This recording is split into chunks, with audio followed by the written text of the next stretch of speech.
नमस्कार दोस्तों अंग्रेज भारत में व्यापार करने आए थे, लेकिन यहाँ की लचर राजनीतिक व्यवस्था, लड़खड़ाती प्रशासनिक और सड़ती गलती सामाजिक व्यवस्था को गहराई से भांप लिया।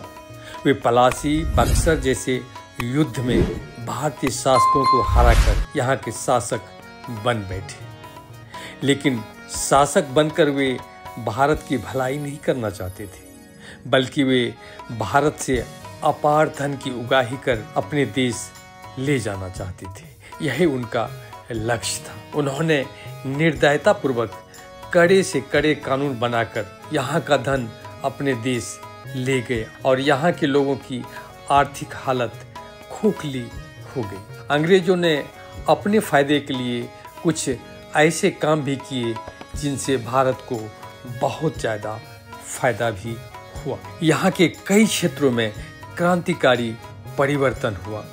इन्हीं परिवर्तन और सुधारों को भारत को अंग्रेजों का योगदान या कंट्रीब्यूशन कहा जाता है। उनका कंट्रीब्यूशन जिन क्षेत्रों में रहा है उसका जिक्र हम आगे करने जा रहे हैं। पहला कंट्रीब्यूशन यानी योगदान, भारत का एकीकरण। भारत का एकीकरण का मतलब एक सूत्र में बांधना था। दोस्तों, जिस समय अंग्रेजी सत्ता भारत में स्थापित हुई उस समय भारत एकीकृत नहीं था। अगर एक होता तो वह युद्ध में हारकर गुलाम क्यों होता? लगभग 200 वर्षों तक शोषण, उत्पीड़न और अपमान सहने के लिए मजबूर क्यों होता? भारत का अपार धन इंग्लैंड क्यों जाता? भारत की अर्थव्यवस्था खोखली क्यों होती? भारत वास्तव में अंग्रेजी शासन में संपूर्ण भारत छोटे छोटे कमजोर राजाओं के राज्यों और देशी रियासतों में बटा था। इन देशी रियासतों का शासन यहाँ के छोटे मोटे राजा, जमींदार और सरदार चलाते थे। इन राजाओं के बीच आपसी वैमनस्य भी काफी रहता था। वे प्रत्यक्ष और अप्रत्यक्ष रूप से अधिक अंग्रेजी शासन का समर्थन करते थे, उनको सहायता पहुंचाते थे। अधिकांश राजे महाराजे को राष्ट्रीय आंदोलन में कोई रुचि नहीं थी, लेकिन इनमें कोई शक नहीं, ब्रिटिश साम्राज्यवादी और शोषणवादियों ने देश के लोगों के एक साथ आने के लिए अप्रत्यक्ष रूप से ही सही सहयोग दिया। संपूर्ण भारत पर एक केंद्रीय सरकार के रूल के तहत शासित होने से लोगों के बीच एकता आई, पूरे राष्ट्र को एकीकृत होने का अवसर मिला। प्रोफेसर मून ने लिखा है कि भारत को ब्रिटिश साम्राज्य ने तीसरे पक्ष के नाते उसकी राजनीतिक एकता स्थापित कर दी। दूसरा योगदान, राष्ट्रीय भावना का उदय। अंग्रेजी सरकार के दमन चक्र, असीम अत्याचार और शोषण करने और यहाँ के माल को बाहर ले जाने के कारण भारतीयों में राष्ट्रीयता की भावना का उदय हुआ। 19वीं सदी भारतीय उदारवाद की सदी थी। संपूर्ण विश्व में उदारवाद की हवा चल रही थी। इटली, जर्मनी की राष्ट्रवाद का प्रभाव भारत पर भी पड़ा। भारतीयों को अपने देश को स्वतंत्र करने के लिए लड़ने की प्रेरणा दी।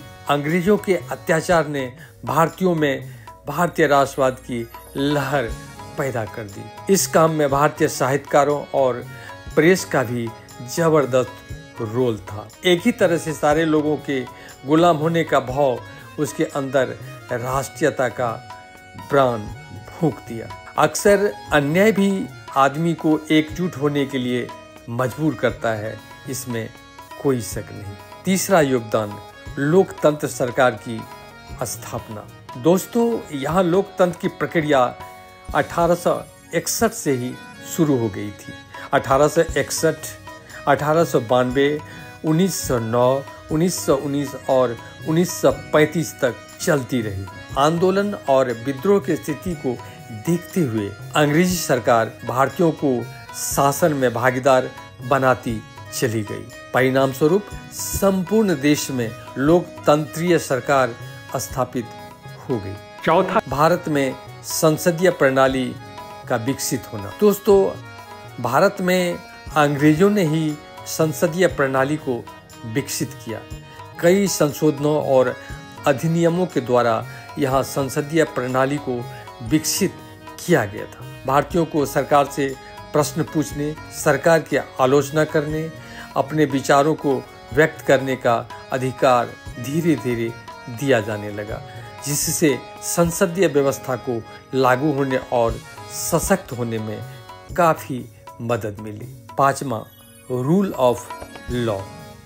रूल ऑफ लॉ भारत को ब्रिटिश सरकार की सबसे बड़ी देन है। ब्रिटिश शासन से पहले राजे रजवाड़े मनमानी ढंग से कानून को लागू और पालन करवाते थे। मुंह देखकर हैसियत के हिसाब से एक ही अपराध के लिए अलग अलग लोगों पर अलग अलग कानून लागू होता था। कानून के सामने सभी बराबर नहीं थे, लेकिन ब्रिटिश सरकार बिना किसी भेदभाव के कानून के सामने सबको एक समान लाकर खड़ा कर दिया। अपराध में किसी को विशेष रियायत नहीं थी। 6, प्रशासनिक व्यवस्था का चुस्त दुरुस्त होना। अंग्रेजी शासन से पहले सरकार का काम राजा की मर्जी पर चलता था। सरकार का अच्छा खासा ढांचा खड़ा किया। प्रतियोगिता परीक्षा से योग्य व्यक्तियों को प्रशासनिक पद दिए गए।